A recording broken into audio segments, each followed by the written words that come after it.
देखिए एक बिल्कुल दायरे में, छोटे से दायरे में बाजार है। और जैसा हमने सुबह एक व्यू लिया था कि आज वैसे ही एक्सपायरी का डे है। अब देखिए आखिरी के 1.5 घंटे में हो सकता है कि क्योंकि ऑप्शन राइटर्स का जो भी काम होना था वो हो चुका है, अब उसके बाद एक आखिरी के 1.5 घंटे में कई बार मूव आ जाते हैं। लेकिन निफ्टी में अगर आप हाई और लो के बीच की रेंज देखें तो 65 पॉइंट की रेंज है। बैंक निफ्टी देखिए आप एक 270 पॉइंट, मतलब 300 पॉइंट भी पूरा नहीं, 270 पॉइंट की रेंज है। एक बस जो आज सुबह हम एक्सपेक्ट भी कर रहे थे कि इन्फोसिस की वजह से आईटी चलेगा, और आईटी में एक थोड़ा सा आईटी में शॉर्ट्स भी थे। दिक्कत ये है कि ये आईटी की रैली कितने दिन चलेगी ये भी कहना टफ है, क्योंकि ये हो सकता है कि सिर्फ एक दिन की रैली हो फिर फिजल आउट हो जाए, या फिर इन्फोसिस के बायबैक के बाद फिजल आउट हो जाए। तो ये एक थोड़ा सा एक सेक्टर चला भले ही। एफएमसीजी शेयरों में भी थोड़ा सा एक्शन दिखा आज, थोड़ी सी ऑटो शेयरों में हायर लेवल पर थोड़ा कुछ स्टॉक्स ने सस्टेन किया, कुछ में प्रॉफिट बुकिंग आ गई। बाकी देखिए एक चीज़ बहुत क्लियर है, अब निफ्टी में 24,900 से 25,000 के बीच एक बड़ी रेजिस्टेंस है, और एक 24,700 पर एक सपोर्ट है। अच्छी बात यह है कि टेक्निकली आज निफ्टी ने हायर हाई बनाया है और हायर लो बनाया है। तो भले ही कुछ पॉइंट से ही सही, लेकिन तो ये सेकेंड डे रनिंग हो गया कि हमने हायर हाई और हायर लो बना दिया। ये एक पॉजिटिव चीज़ है। यहाँ पर दिक्कत ये है कि ओवरनाइट रिस्क कौन कैरी करना चाहेगा इस मार्केट में। अगर आप ओवरनाइट रिस्क कैरी कर सकते हैं तो भले ही चाहें तो कैरी करें, लेकिन अदरवाइज मेरा अभी भी यही मानना है कि कैरी करने में थोड़ा रिस्क है इस समय, और अभी मार्केट एक रेंज में है। लेकिन एक अच्छी चीज़ ये हो रही है कि अब हम रेंज के हायर एंड पर टाइम स्पेंड कर रहे हैं और वहाँ से रिजेक्शन नहीं मिल रहा है अब तक, तो ये एक थोड़ा सा पॉजिटिव है। Back to you. Okay, Nifty bank Anuj यहाँ पर क्या अप्रोच रहेगी? मतलब वही ठंडा कारोबार 54,000 की ट्रिजेक्टरी के आसपास झूलता हुआ, नो मूवमेंट, हायर लेवल्स पर सस्टेन नहीं कर रहा है, 10 डे में पार नहीं कर रहा है, तो इससे बचेगा अभी?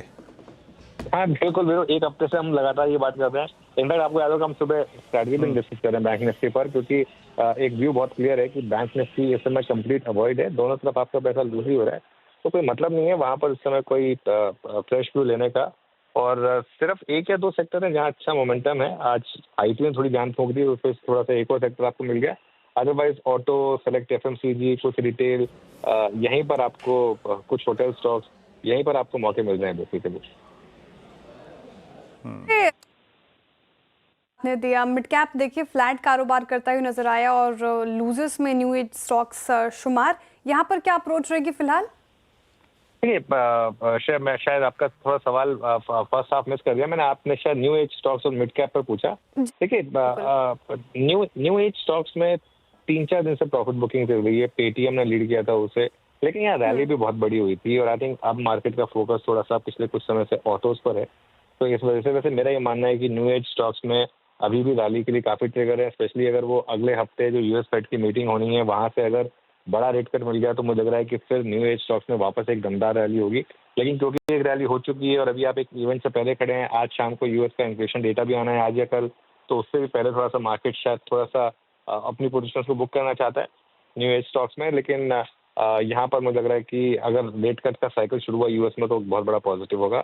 मिड कैप में स्ट्रेंथ है शायद, अदरवाइज में बीच में कभी प्रॉफिट बुकिंग आ जाती है वो अलग बात है, लेकिन ओवरऑल अभी भी मिड कैप मार्केट क्योंकि डोमेस्टिक लिक्विडिटी काफ़ी स्ट्रांग है तो वहाँ अभी भी स्ट्रेंथ है।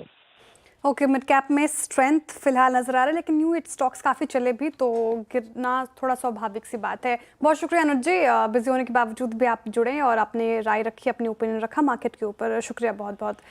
Virendra ji, very good afternoon. Stock specific क्या हाल, कहाँ पे एक्शन देखने को मिल रहा है?